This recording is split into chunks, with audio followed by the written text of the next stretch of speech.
Muy buenas noches, señoras y señores. Bienvenidos a otra edición del Péndulo por Unicanal.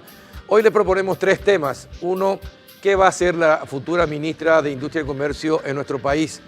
Muchos dicen, desde el gobierno actual, que se deja la vara muy alta. Pero vamos a ver, todavía hay muchas cosas que hacer en este país para lograr el desarrollo de todos y más de este sector que se refiere a la industria y comercio de Paraguay.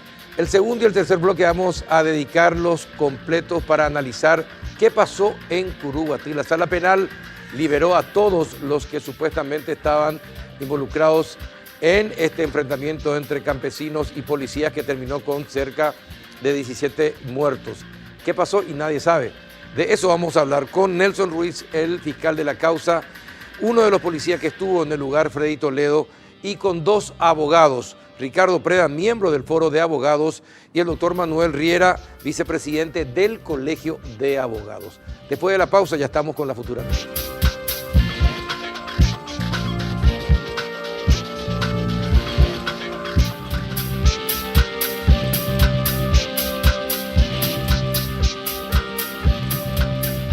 ¿Qué pasó en Curuguatí? Es el debate que nos convoca ahora, desde este momento en el péndulo. ¿Qué tal, doctor Nelson Ruiz? ¿Cómo está? Buenas noches. Un placer estar contigo en tu programa, Carlos. Un saludo al oficial Toledo. Muchas felicidades a los colegas en su día y un saludo también para la audiencia. Su oficial principal, Freddy Toledo. Buenas noches, ¿qué tal? ¿Cómo está? Buenas noches, Carlos. ¿Qué tal, doctor Ricardo Preda? ¿Cómo anda? Buenas noches, Carlos, para ti, para los demás invitados y para la audiencia. Doctor Manuel Riera, buenas noches, ¿cómo está? Gracias, Carlos, muy bien. Saludo también a los presentes y a los colegas abogados en el Día del Abogado que estamos celebrando hoy. Es cierto, por eso dicen que agosto comienza mal. Chiste Argel hoy ese, ¿verdad? Sí, pero Sí, celebramos. comienza con el Día del Abogado y termina con el Día del Policía. No, Agosto, y celebramos con Tereré, con 7 Yuyo, Carrulín, pusimos todo en el colegio recién.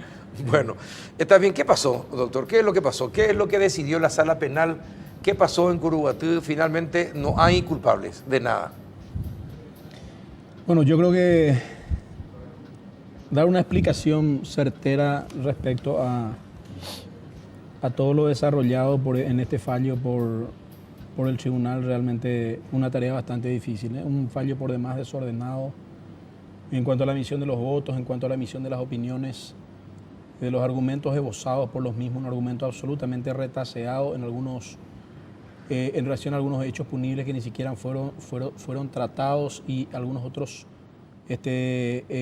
digamos, algunas otras cuestiones que fueron objeto de la casación que tampoco fueron abordados por los miembros, y sobre todo una cuestión que para nosotros es de fundamental importancia, la incongruencia que surge de las razones que han dado ellos en su voto y lo resuelto finalmente, es decir, lo expuesto finalmente en la parte resolutiva de ese fallo, ¿verdad? En razón de que si bien todos han coincidido respecto a la anulación del fallo del Tribunal de Sentencia y por casación directa finalmente también el fallo del Tribunal de Sentencia, que fue el que estudió el caso en un juicio oral y público, finalmente deciden dos miembros en la parte del considerando, en los argumentos en el considerando, deciden mandar la causa a un nuevo juicio oral y público. Se llama técnicamente reenvío en la jerga jurídica. Y bueno, finalmente hubo un voto en disidencia conforme al considerando, que fue el voto del doctor Emiliano Rolón, pero en la parte resolutiva se decide anular todas las resoluciones anteriores y disponer la absolución de todos los imputados, consecuentemente la libertad de estas personas. Era un fallo para nosotros insólito y sobre todo que afecta a las instituciones principales que tienen que ver con el ordenamiento jurídico procesal penal, sobre todo, Carlos. Y además los miembros del tribunal fueron muy duros con los fiscales, ¿eh? Muy duros, y prácticamente los maltrataron y públicamente. Y prácticamente dijeron que no aportaron ningún tipo de prueba y que fue deficiente el trabajo fiscal. Justamente estas alusiones, estas aseveraciones hechas públicas sobre todo por dos de los magistrados que fallaron en este caso, en declaraciones públicas, hay que hacer acotaciones al respecto que de una simple lectura del fallo se nota de que efectivamente ellos hicieron un análisis o incursionaron en un aspecto que realmente nuestra norma procesal penal les tiene vedado, que es la valoración, la revaloración de las pruebas que ya han sido producidas en un juicio oral y público y siempre en base a los principios de inmediatez, de oralidad, de concentración, etcétera. Incursionar en un campo, reitero, desatinado por lo que no estaban habilitados para hacerlo, y además se habla en el fallo de manera reiterada de orfandad probatoria, Sí. cuando ello dista muchísimo, dista bastante de lo que es la realidad de lo producido en el juicio oral y público, sobre todo, ¿verdad? El Ministerio Público ha presentado una acusación en el tiempo oportuno. Esa acusación fue auditada, fue controlada por un juzgado penal de garantías y posteriormente también por el Tribunal de Sentencia, en virtud de que se plantearon varios incidentes al inicio del juicio, y han sobrepasado todos los filtros. Este caudal probatorio ha pasado todos los filtros. Nosotros consideramos siempre de que los elementos del cual nosotros nos valíamos como prueba eran elementos hábiles, sumamente útiles y pertinentes para acreditar la teoría que el Ministerio Público pretendía sustentar. Por eso es que nos sorprendió ingratamente la declaración de estos magistrados y ellos han sido recusados el día Viernes a las 15 horas. Viernes a las 15 horas. Dos de ellos fueron recusados viernes a las 15 horas. Sin embargo, volvieron a emitir una resolución, en este sentido una aclaratoria, el día lunes en horas de la mañana, hallándose ya ellos recusados. Esa recusación tiene un cargo, tiene una presentación, ingresó por los conductos adecuados, es decir, mesa de entrada permanente. Para eso se instituye justamente la mesa de entrada permanente, Carlos, que es la que debe encargarse de derivar al tribunal que corresponde, ¿verdad?, propiamente. Alegar un desconocimiento de esta circunstancia es absolutamente infantil, absolutamente insólito, justamente porque también durante todo el fin de semana la mayoría de los medios de prensa hacían alusión de nuestra recusación y nuestra presentación en ese tiempo, ¿verdad? Ahora, su oficial principal, Freddy Toledo, usted estuvo ahí en Curuguatí. Sí, señor, yo estuve ahí prácticamente detrás de su comisario Lovera y muy dolidos estamos los sobrevivientes de aquel día, más todavía las viudas, porque hablan de que no hay prueba y eso es como un balde de agua fría para nosotros, porque ¿qué más prueba es? Todas nuestras declaraciones, yo que estuve ahí. ¿Quién le disparó al comandante Lovera en ese momento?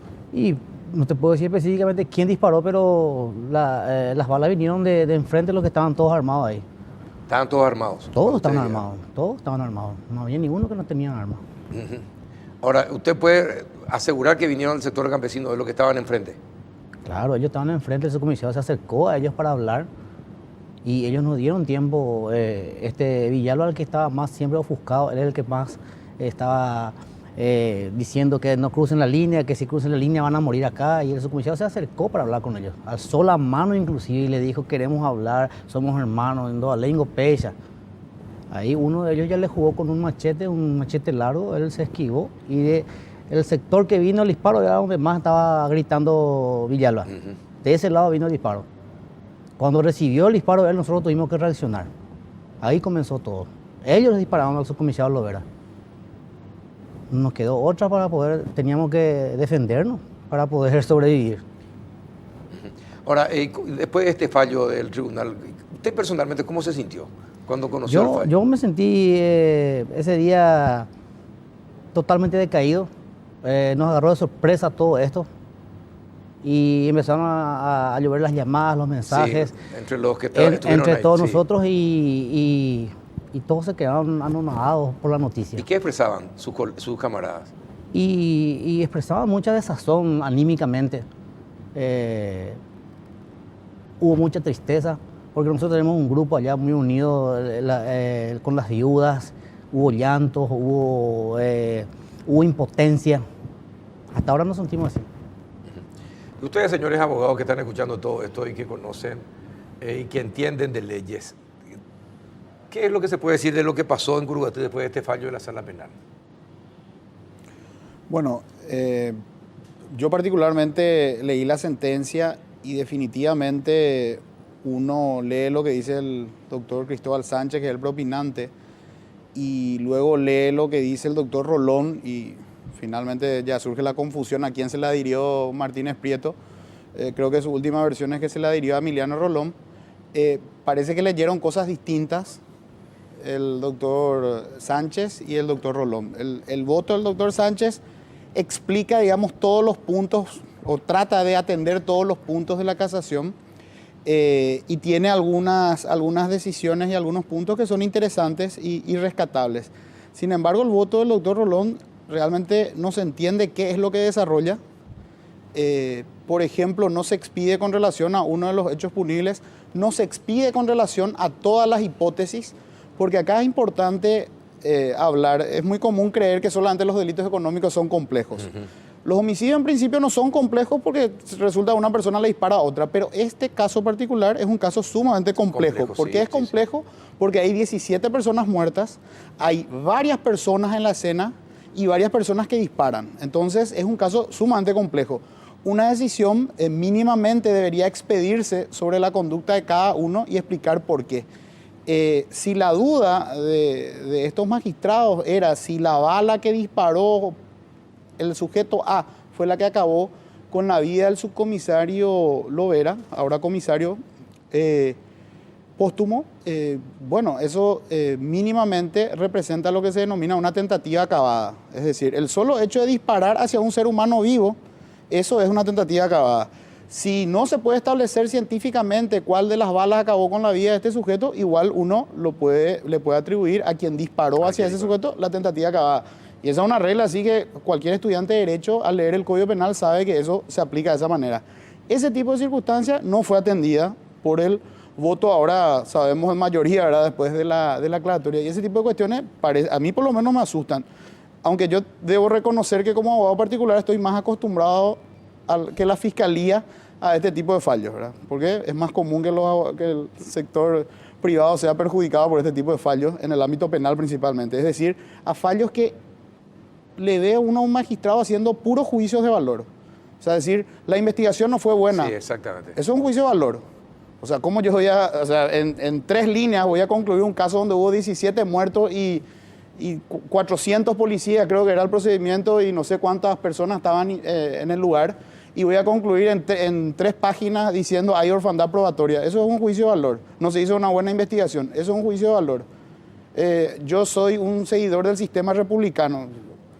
O sea, a mí no me interesa lo que un juez qué le interesa o qué quiere. Él tiene que resolver sobre el asunto que es puesto a su conocimiento, y esto es estudiar el recurso. Y acá hay que reconocer que la defensa, particularmente el doctor Guarín y su equipo, ha planteado un recurso sumamente plausible, con un desarrollo bastante bueno, y justamente en la solución jurídica ellos solicitan el reenvío, es decir, que se haga un nuevo juicio para que realmente ahí se discuta si finalmente se le puede atribuir la consumación del homicidio a estos sujetos o solamente va a quedar una tentativa. Que la sentencia termine o el caso termine finalmente con que ni siquiera hubo invasión de inmuebles. Y acá viene la discusión, no, pero el inmueble, la situación en la cual poseían el inmueble era una decisión judicial dudosa. Bueno, y volvemos al tema de quién decide si la decisión judicial es buena o es mala. Yo creo que acá hay un mensaje sumamente peligroso, que es un mensaje más como una cuestión de declaración ideológica antes que un fallo propiamente jurídico. O sea, hablar del Estado de Derecho, y todos somos conscientes de lo que es el Estado de Derecho, y el Estado de Derecho acá implica analizar, en este caso por miembro de la Sala Penal, conducta por conducta que fue probada en juicio, y determinar si realmente el Tribunal de Mérito y el Tribunal de Alzada hizo correctamente la subsunción de las conductas. Eso es lo que amerita. Y en la decisión directa, eso es el absurdo principal de toda esta sentencia, es la decisión directa de absolución. ¿Por qué te digo eso, Carlos? Porque la decisión directa solamente se aplica para una absolución cuando el de alzada dice, sí, está aprobado lo que vos decís, pero lo que vos decís que está aprobado, eso no es ningún delito. Ahí sí se puede directamente absolver. O, por ejemplo, está aprobado lo que vos decís, pero está prescripto. Entonces, se absuelve. Ahora, decir que no está aprobado si cuál bala le mató a quién, bueno, eso es una cuestión probatoria, y eso tiene que reenviarse y volver a analizarse en juicio. Pero acá, aparte de un error conceptual, por más que no se pueda determinar la bala de quién acabó con la vida de quién, lo que sí se puede probar que un sujeto disparó contra otro ser humano vivo, al menos es una tentativa acabada. El marco penal, según nuestro Código Penal, es el mismo. O sea, da igual que sea consumado o que sea tentado. ¿Por qué? Porque finalmente, ¿qué es lo que se castiga, Carlos? Se castiga la acción. Y como decía un gran profesor alemán, el profesor Welzel, el resultado es solamente producto del azar. El azar, así mismo. Lo que el ser humano domina es su conducta, y su conducta es la de disparar. Una vez que dispara, si se produce o no el resultado es el azar. Claro. Por eso nuestro código castiga de igual manera la tentativa acabada que el hecho consumado. La misma pena. Sí. Ahora, doctor Riera, ya que hoy el día de los abogados, explicarnos un poquitito qué es la casación y después, tu opinión sobre el fallo. Bueno, mira, yo voy a hablar más fácil, si se puede. Sí. Así que ya te dijo doctor Preda, que hablaste difícil. No, porque creo que es interesante, ¿verdad? Creo que es interesante. Lo que dice el doctor Preda es así. Pero ¿qué es lo que dice para el ciudadano común, verdad? Este es un caso que estuvo, digamos, en la atención de la ciudadanía en general, y creo que la ciudadanía en general tuvo o tiene hasta ahora un interés sumamente puesto en cómo se resuelve y entender lo que se resolvió. Y se puso en entredicho la actuación de la sala penal, considerando que 3 jueces cambiaron de un día para otro la solución que dieron 8 jueces, o 6 jueces, o 4 jueces, ¿no? ¿Verdad? Esa es la pregunta. ¿Cómo es posible que 3 cambien lo que 8 dijeron que era de otra manera? En el sistema de revisiones procesal tradicional, paraguayo, regional, continental, que es el del derecho que nosotros manejamos, el trabajo de campo se hace ante el primer juez que recibe la cuestión. O sea, al que vos te vas y le decís, quiero justicia, al primero que le instás, el juez de primera instancia, es el que hace el trabajo de la investigación, se sienta con la gente, toma los testimonios, hace las reproducciones, se va al terreno, pregunta, repregunta, da medida mejor proveer, todo eso ocurre así. O sea, ese es el principio de inmediación, que decía el doctor. Sí. Ese es el principio de concentración, traemos todo al mismo lugar, lo atendemos todos juntos al mismo día, si se puede, y eso se hace inclusive de manera oral y pública, o sea, es controlable por vos y por el público en general. Esa es la garantía. Esos señores hicieron su trabajo y dijeron, esta es la condena. Se van al segundo juez y piden, vamos a revisar lo que dijeron los primeros jueces. O sea, se hace una segunda instancia y el tribunal dice, lo que se hizo acá se confirma. Muy bien. Y se hace una tercera consulta a los jueces, tocando la palmada en la sala penal de casación, y dicen, queremos que se revise lo que se hizo en primera, queremos que se revise lo que se hizo en segunda, y cuando revisen por falta de fundamentos en los fallos, por A, por B, por C agravios, los reenvíen, anulando esto, para que se haga de nuevo. Ese es el pedido. Entonces hay un principio en derecho que se llama tanto una pelata, un tanto devolutum. Lo que vos me pedís me obliga a mí a devolvértelo como juez. Si yo pedí agua, no me traigas Coca-Cola, porque lo que te pedí es agua. Tu deber de juez es decirme si el agua me corresponde o no. No ofrecerme whisky, porque lo que pedí es agua. Acá todos los abogados de la defensa pidieron que se revise la legalidad, los fundamentos de ambos fallos en ambas instancias, para que si se consideran los agravios se dé lugar a una nulidad y se ordene el reenvío, o sea, volver a juzgar y hacer todo de nuevo respetando el mismo esquema de garantía. Entonces llama la atención, honestamente, que el Tribunal de Casación, en vez de hacer no solamente lo que le piden, sino hacer lo que la ley no le autoriza, empieza a hacer el trabajo que ya hicieron otros jueces sin respetar las garantías de oralidad, de inmediatez, de concentración, entre otros, ¿verdad? La casación debió limitarse a decir si el trabajo que hicieron los jueces anteriores se hizo dentro del respeto de las normas legales que ejercen ellos en el ámbito de sus funciones, ni más ni menos. ¿Se excedieron entonces? Por supuesto. Totalmente. No y podían. Después volvieron a revisar algún error que cometieron. Y se excedieron, es con pinzas, porque el voto de Cristóbal Sánchez no se excede en ese sentido. El doctor Cristóbal Sánchez se llama preopinante porque es el que opina primero. Y en su relación, de hecho, estamos hablando de casi 40 páginas, más del 50, 60% de la sentencia, el doctor Cristóbal Sánchez dice esto, corresponde a hacer el reenvío. O sea, encuentro estas falencias, vamos a mandarlas de nuevo que las hagan de vuelta. Y después viene el cambio, y después viene el problema de la adhesión y la aclaratoria de la adhesión, y ese asunto se embrolló, y bueno, hoy hay más inseguridad que la que teníamos antes del fallo, ¿verdad? Bueno, después de esta explicación, gracias, los dos, excelente en la explicación. Creo que mucha gente va a tener más claro ahora todo esto que pasó. ¿Qué va a hacer la Fiscalía a partir de ahora? Ellos siguieron, ¿qué hace la Fiscalía? Creo que creo que hoy la Fiscala General del Estado dijo que iban a presentar ante la Corte algunas acciones, ¿no? Sí, efectivamente. Ya se ha formulado una petición de un recurso de aclaratoria, justamente tanto sobre el primer fallo que acabamos de referenciar, como también de la aclaratoria dictada por el mismo tribunal el día lunes. Y en el contexto de esa formulación y luego de los fundamentos que se hacen en ese recurso, se solicita igualmente se proceda a la anulación de esa resolución por hallarse viciada efectivamente de nulidad, tal como lo relataron. Explíquenme ustedes que son los capos en derecho. Si es la última instancia, ¿quién va a revisar? ¿O quién puede decidir que no tenga efecto lo que ya se decidió? Bueno, nosotros nos basamos en algunos precedentes que ya acontecieron. Hay fácilmente 3 o 4 casos en donde la propia sala penal de la Corte revió un fallo justamente a través de una aclaratoria en virtud a que también fue integrada la sala penal por otros magistrados de un tribunal de apelaciones, un caso bastante sonado, y procedió a anular la resolución, y además recuerdo que esos miembros de ese tribunal de apelación que integraron la Corte fueron enjuiciados y algunos, tengo entendido, no quiero dar con certeza, pero 2 de ellos fueron destituidos. ¿Se puede dar esta paradoja entonces?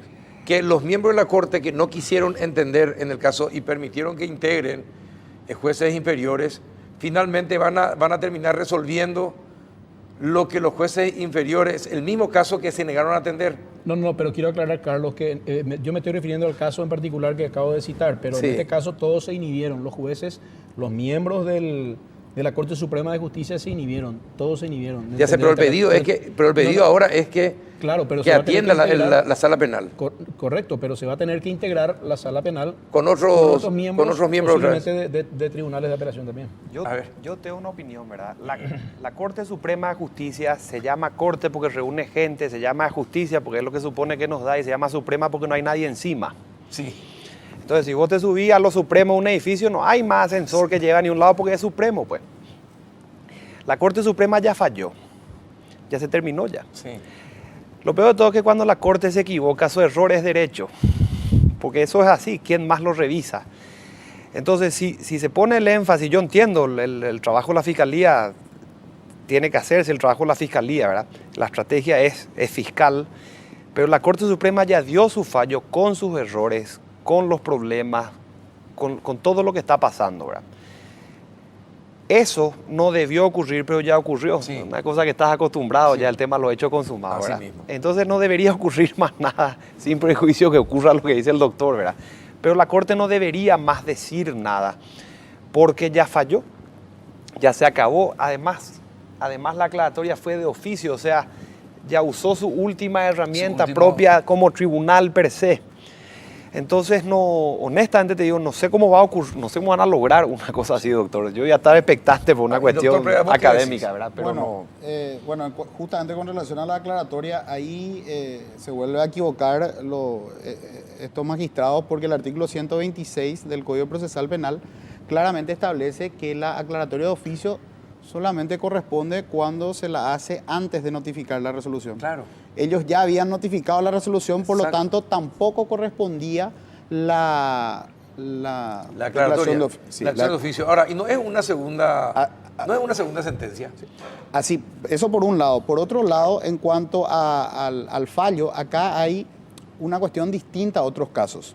¿Por qué una cuestión distinta? Porque una cosa es que el fallo, tal cual sale incólume, uno diga realmente es un disparate lo que fallaron, que en algunas partes de la sentencia sí es un disparate. Pero acá además existe algo distinto, que es una intervención incorrecta. ¿Por qué? Porque no se puede establecer en qué sentido es la mayoría del voto. Y esa aclaratoria que hacen, la hacen de manera incorrecta. Entonces, lo que cabría analizar es si se puede dar una nulidad. No es una cuestión del contenido, como dice el doctor Riera, lo que resolvieron en cuanto al contenido, si no estábamos de acuerdo, pero acá está en la intervención de los magistrados. ¿Por qué? Porque hay una discusión de cuál es el sentido mayoritario del voto, porque una cosa es lo que está escrito y otra cosa es lo que dijeron, y además la aclaratoria lo hacen fuera de tiempo, estando recusado. Entonces hay que analizar si lo que resuelve una persona que está recusado es un acto válido. Y ahí vamos a irnos a la situación de si se trata de un acto válido o no. ¿Y quién resuelve un acto válido de la Corte? Y se tiene que conformar, obviamente, otro órgano que va a seguir siendo la sala penal de la Corte, pero con otros integrantes. ¿Qué embrollo, no deberían volver aquellos que se hayan inhibido, ¿verdad? O sea, porque eso ahora, sería una contradicción. Pero lo más grave de todo, de acuerdo, es decir, teniendo en cuenta las expresiones de todos los que están acá en la mesa, lo más grave de todo también, esto ya es añadiendo, es que estos tres señores son candidatos a la Corte Suprema de Justicia, a ser miembros de la Corte Suprema de Justicia. Hoy están pujando por ser miembros de la Corte Suprema de Justicia. Si cometen este tipo de disparates, haciendo uso de su palabra, de errores, como dice usted, y como dice también el doctor Ruiz, ¿qué es lo que uno como ciudadano puede esperar de un miembro de la Corte Suprema de Justicia en que llega a este tipo de situación? ¿Qué garantías nos dan de que van a hacer justicia con nuestra vida y con nuestros bienes? El sistema de justicia se ha puesto en entredicho, Carlos, que es un tema que va a resolverse, y esto es un tema que vas a considerar no con cambios de diseños constitucionales, sino con la modificación en cómo funcionan los hombres dentro de los diseños. Acá están fallando los hombres. O sea, acá se están señalando errores de personas que tomaron el cargo de corte. Ojo con eso, porque también es cierto y relevante, los ministros de la Corte se apartaron todos, excepto Alicia. Alicia después vino la renuncia, pero no se había ido cuando le llegó el cargo. Todo el resto dijo, yo no acepto el asunto. No es que explicó, yo soy acreedor del subcomisario, yo soy enemigo del doctor Prea, yo tengo partido de fútbol con el fiscal. No acepto, nomás dijeron los ministros de la Corte. La Corte Suprema, en la composición de sus ministros, no agarró el guante. Ese es un tema importante a la hora de tomar políticas judiciales, por un lado, y el deber de juzgar, por otro lado, que supone que yo no te pega a vos en la calle porque hay alguien que dice cómo tenemos que resolver nuestros problemas.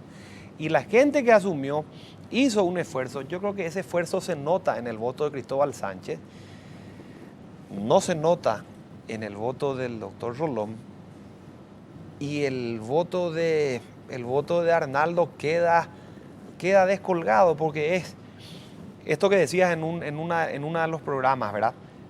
¿Cómo afecta al producto el orden de los factores? De los factores. Y es difícil explicar porque no es que es 2 más 1 es 3, 2 más 1 es 3 o 2 o 1 más 2 es 3, no.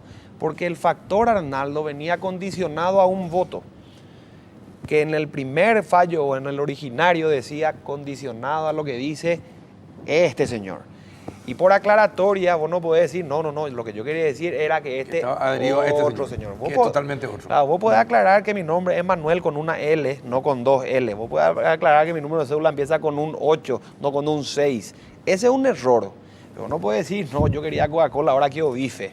Eso no es así. Una cuestión sustancial, esencial. Estamos hablando de hechos sustanciales y esenciales que no pueden aclararse, que no debieron aclararse y que aclarados, entre paréntesis, ¿verdad?, generaron un problema que pone en entredicho la eficiencia del sistema judicial. Exacto. Bueno, tengo que ir a una pausa. Da gusto escucharle a usted, a los cuatro, realmente, pero tengo que cumplir con los auspiciantes, así que vamos a una pausa y retornamos.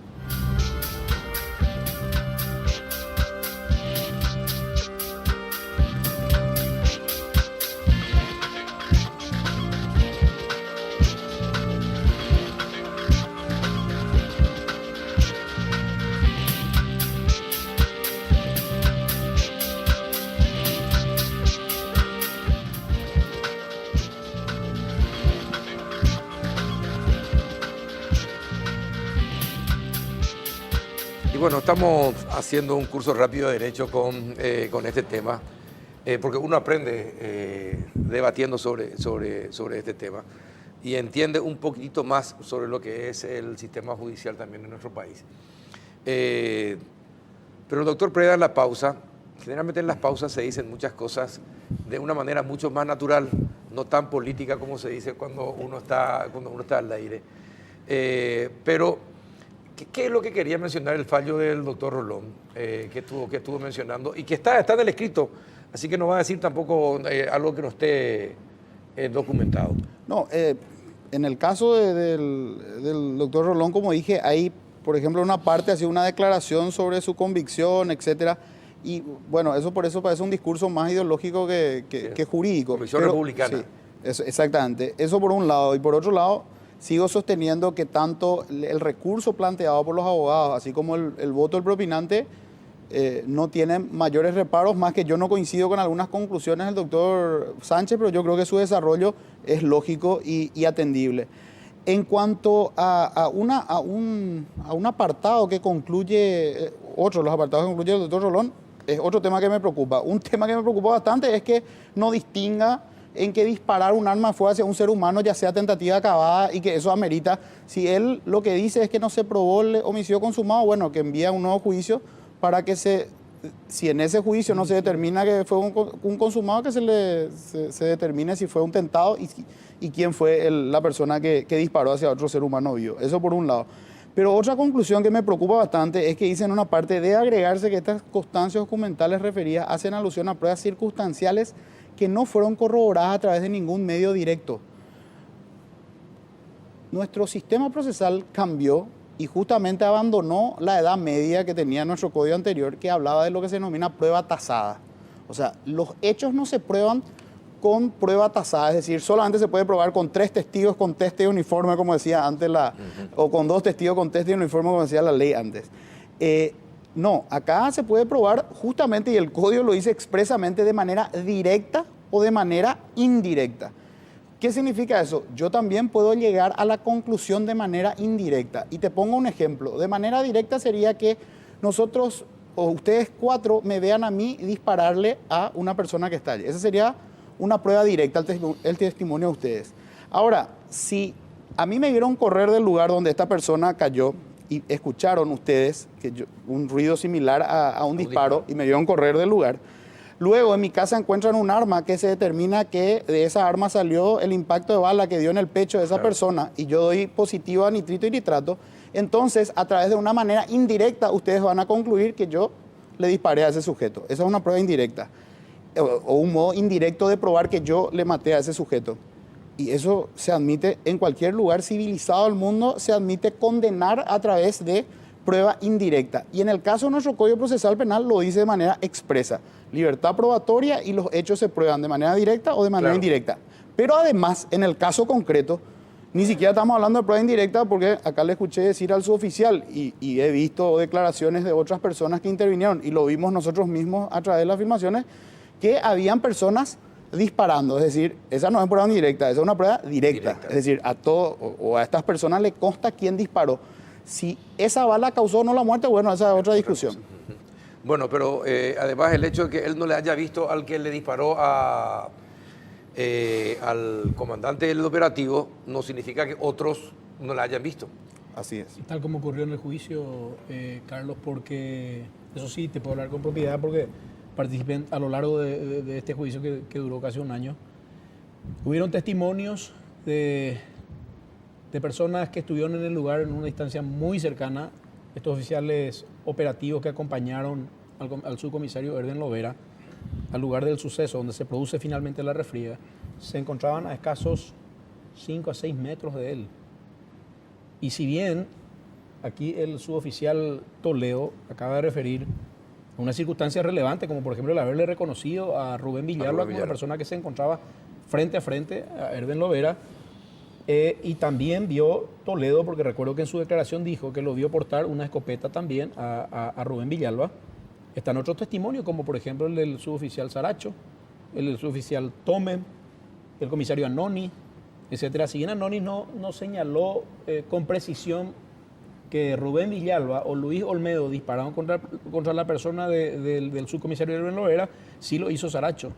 Lo hizo de una manera que él describió a la persona que atacó, que disparó el arma de fuego, los primeros disparos efectuó contra la humanidad de Erben Lovera, y luego de describirle al tribunal las características físicas de esta persona, el tribunal inclusive le pidió que grafique. El judicial Saracho se tuvo que parar y mostró su posición de qué lado estaba quién, etcétera, y luego de graficarle al tribunal esto, él procede a hacer una descripción física de la persona a quien él vio ahí. Le preguntan los miembros del tribunal si entre los 11 acusados existe alguna persona con esa característica. Dice, el que está sentado, no me acuerdo si estaba en el segundo lugar, en el tercer lugar, pero les indica directamente y dice, tiene todas las características de la persona que disparó a...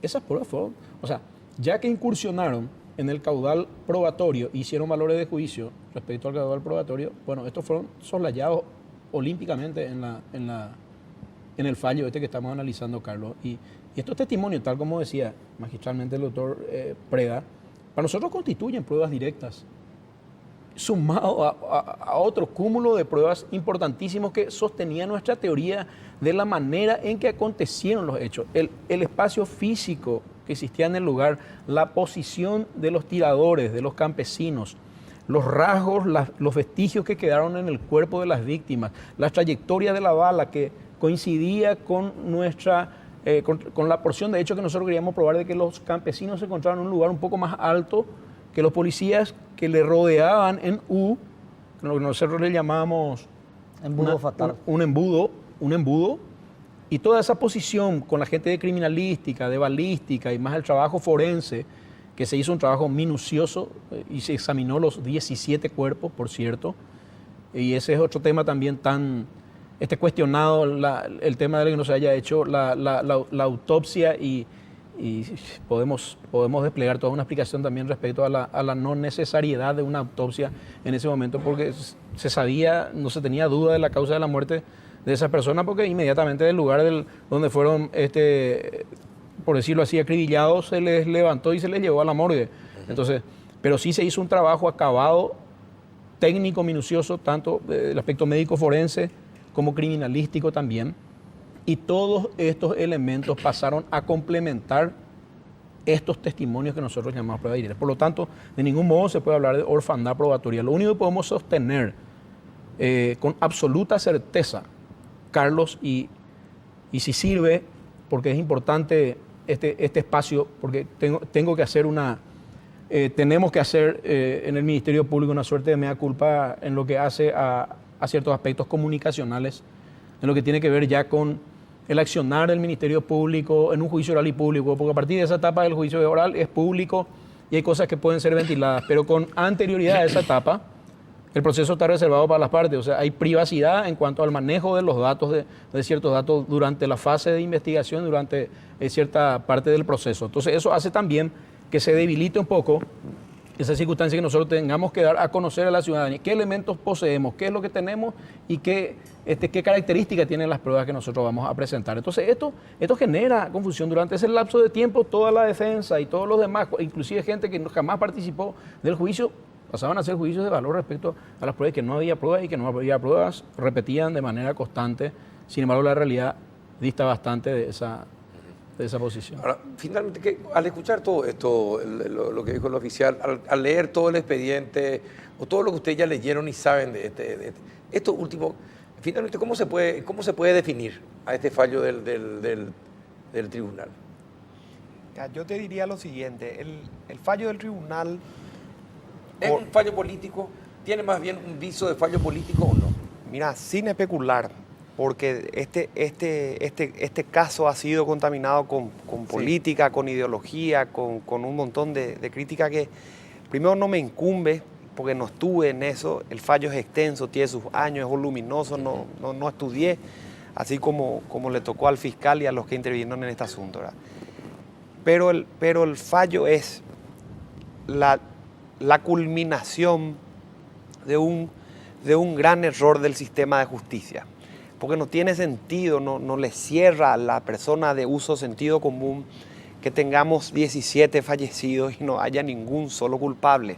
O sea, no está respondida la pregunta originaria aquella de qué es lo que pasó. Entonces, si no está respondido, ¿para qué entonces tenemos un sistema de justicia? O sea, ustedes pues me impiden a mí matarle al doctor Prea, él no puede matarme a mí. El tema es que el tribunal diga cómo se solucionan las cuestiones, pero no te responde, pues. Entonces, hay una carencia de respuestas por cómo terminó esto, no por el proceso en sí, que tuvo respuestas, que se fueron confirmando, que se fueron dando y después se deshacen todas en este último fallo.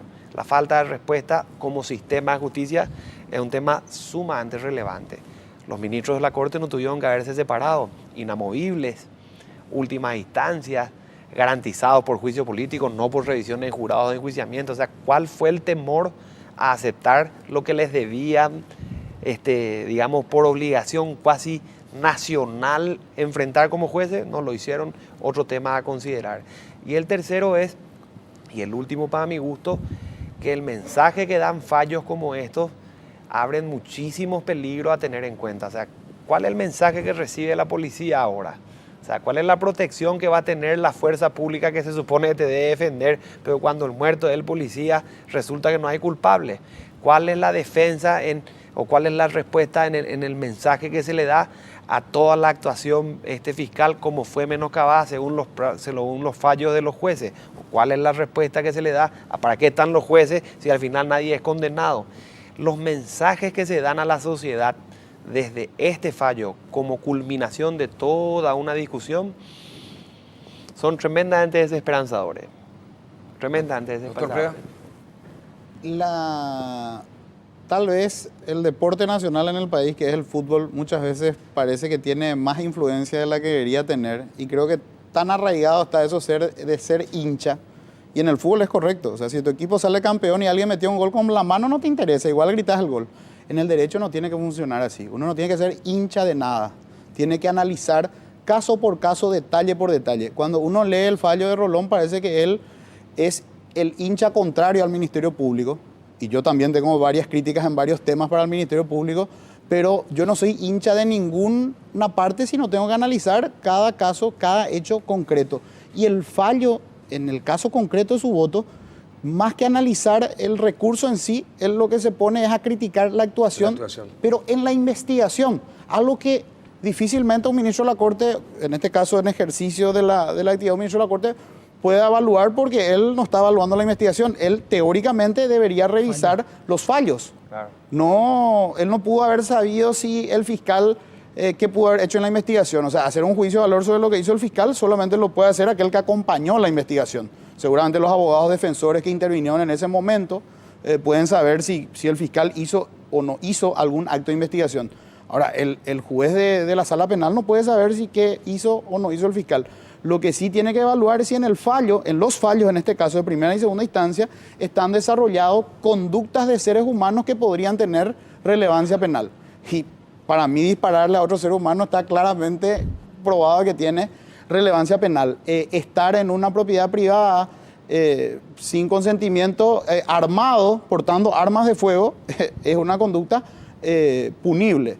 Y por qué murieron y acá hay una cuestión que hay que dejar bien en claro. Acá no es un tema ideológico, ¿verdad? O sea, acá no es un tema de los campesinos. Hubiera sido de la misma manera si la policía hubiese disparado a personas que no estuvieran armadas y que no hubieran disparado hacia los policías. Así mismo. La reacción debería ser de la misma manera y obviamente merecerían una sanción, así como merecen varios camaradas del compañero acá en la mesa que han cometido hechos y el Ministerio Público también ha perseguido esos hechos. La discusión, los campesinos, ¿cómo murieron? ¿Pudieron haber muerto? ¿Qué balas los mató? Bueno, eso es una investigación que desconozco porque yo solamente leí la sentencia, pero realmente a la pregunta inicial del programa, yo particularmente leyendo esta sentencia, la respuesta es que queda de la misma manera que ese primer día de aquel fatídico 15 de junio del 2012. Bueno, está bien. Con el permiso tuyo, doctor, y con el permiso del suboficial, quisiera esta última parte del programa, y no te voy a dar intervención a vos porque no te quiero comprometer, mucho menos a vos, suboficial. Quisiera esta última parte del programa hablar del caso Ibáñez. ¿Cuál es la opinión que tienen ustedes como abogados de lo que hoy pasó en la Cámara de Diputados? La Cámara de Diputados tramitó el tema de la investidura. Creo que el quórum fue de 42 abstenciones. Sí. Y se resolvió o no se 46, 27 y 6. o no se resolvió Algo así privársele de la investidura. Yo digo lo que dijo el Colegio de Abogados, ¿verdad? El Colegio de Abogados señaló que procedía la pérdida de la investidura porque el diputado Ibáñez había perdido rasgos de honorabilidad, había caído en la más grosera inmoralidad, en tanto y en cuanto él reconoció la comisión de los hechos punibles, y si bien esa cuestión penal está zanjada, la cuestión política, que es atribución exclusiva de la Cámara, podía hacerlo con criterio político, decir, señor, mire usted, después de haber hecho lo que hizo y confesado lo que confesó, usted ya no representa lo honorable de esta Cámara, por eso se le saca la investidura y otro deberá estar sentado en su lugar. Pero no se hizo eso. La lectura al colegio es simplemente debió hacerse. Y bueno, y no se hizo. El criterio político primó en sentido inverso. Quiere decir que los estándares morales o de honorabilidad que maneja el quórum que se abstuvo son distintos a los que manejó el colegio y el resto de la ciudadanía. O sea, para ellos no es inmoral cometer hechos punibles, o los hechos punibles hasta 30 millones son aceptables, o cosas por el estilo. Entonces pueden ser parlamentarios todos aquellos que roban hasta 30 millones de guaraníes, en tanto y en cuanto devuelvan una parte y el casero siga así. Eso es lo que pasó hoy. Yo celebré tanto lo de la pizzería Tarantela, ¿verdad? Sí. Porque la ciudadanía tiene ese recurso. O sea, yo no, lastimosamente no tengo una pizzería. O sea, la hubiese cerrado también, ¿verdad? Pero le hubiese permitido entrar a ellos. Exacto. Eso, o sea, si no va a perder plata así. Claro, claro. O hubiese hecho una pizza Ibáñez, claro, una cosa así especial, ¿verdad? Pero lastimosamente el criterio político fue el inverso. Entonces, lo que yo insistiría es simplemente en que la ciudadanía salga a defender aquello que supone nos representa como pueblo paraguayo. Heroísmo, honestidad, trabajo, trabajo tesonero, voluntad, decencia, esfuerzo en la madrugada, esfuerzo nocturno, como los que nos acompañan acá. Eso es lo que tiene que representar el parlamentario, no un tipo que te roba. No hay que tolerar eso. Que paga con la plata del Estado el trabajo que hacen en su casa su funcionario privado. Que no le pagó un representante, sí, todo. Sí, no le parte pagó le todo. retuvo. Así mismo. Exacto. Así mismo. Sí. Es decir, no solamente si le robó al Estado, también a sus propios empleados. Es mezquino, es bajo. Es decir, de lo último. Y doctor Preda, ¿qué pensamos?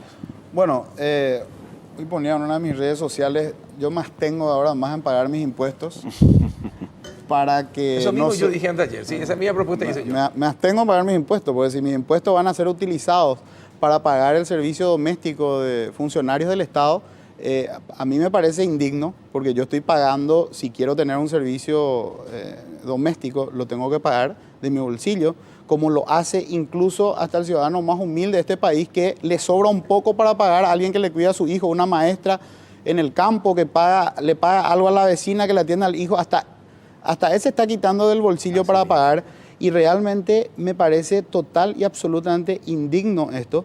Y acá hay que separar dos cuestiones. Por un lado está el tema procesal penal, que uno pueda discutir que la salida alternativa atribuida al señor Ibáñez es posible. Es posible. Es posible. ¿Sí?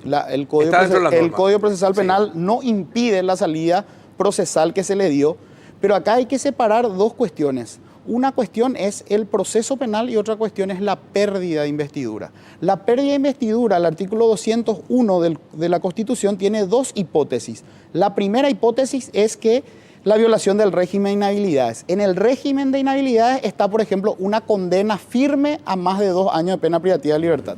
Entonces, la condena solamente se requiere para la pérdida de la investidura del primer inciso del 201. Ahora, el segundo inciso se refiere al uso indebido de las influencias derivadas del cargo.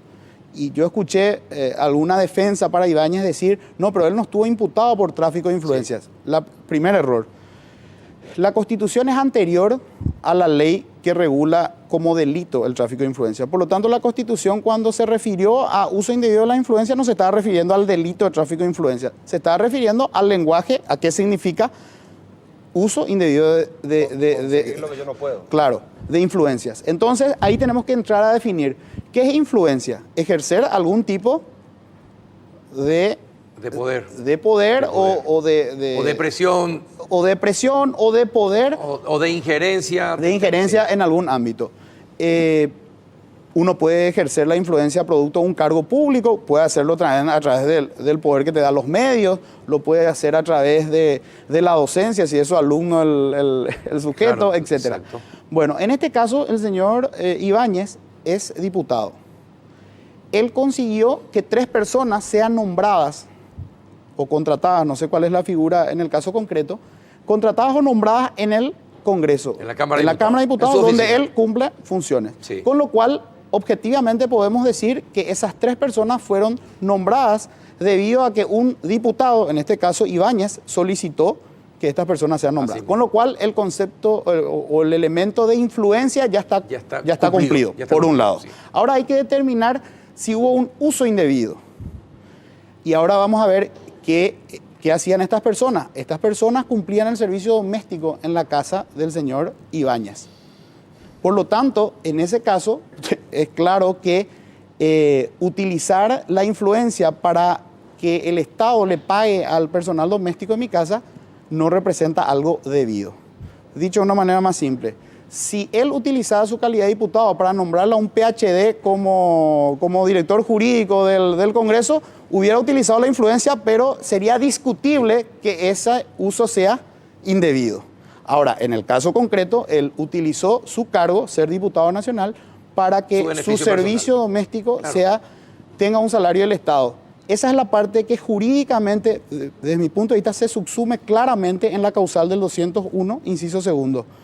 Y lo miserable como ser humano es el haberle quitado las 2/3 partes de los ingresos a esas personas. Eso ya no entra dentro de la ley, eso ya entra dentro de una reacción mía como ciudadano y de una persona que paga sus impuestos para que una persona miserable como esta le robe a 3 personas que son gente humilde, que no tienen la culpa, y acá hay que diferenciar quién es el verdadero rufián en esta película. Bueno, perfecto. Justito al final. Usted como si yo no tuve que decir Yo suscribir nada. nada. Sí, exactamente. Suscribo totalmente lo que usted Sí, dice. totalmente, Lo que ustedes dijeron, sin dudar. En este caso también. Señores, muchas gracias por acompañarnos. Muchas gracias, fiscal, su oficial. Muchas gracias. Yo sé que usted se tuvo que quedar para estar en el programa. Le agradezco de corazón esa situación. A ustedes también, caballeros, por haber venido una vez más a habernos educado en la cuestión del derecho, que es fundamental en nuestro país para entender lo que está pasando. Y a ustedes también, muchas gracias por acompañarnos en sus casas, por la paciencia de tener todos los miércoles que ver este programa. Hasta el próximo.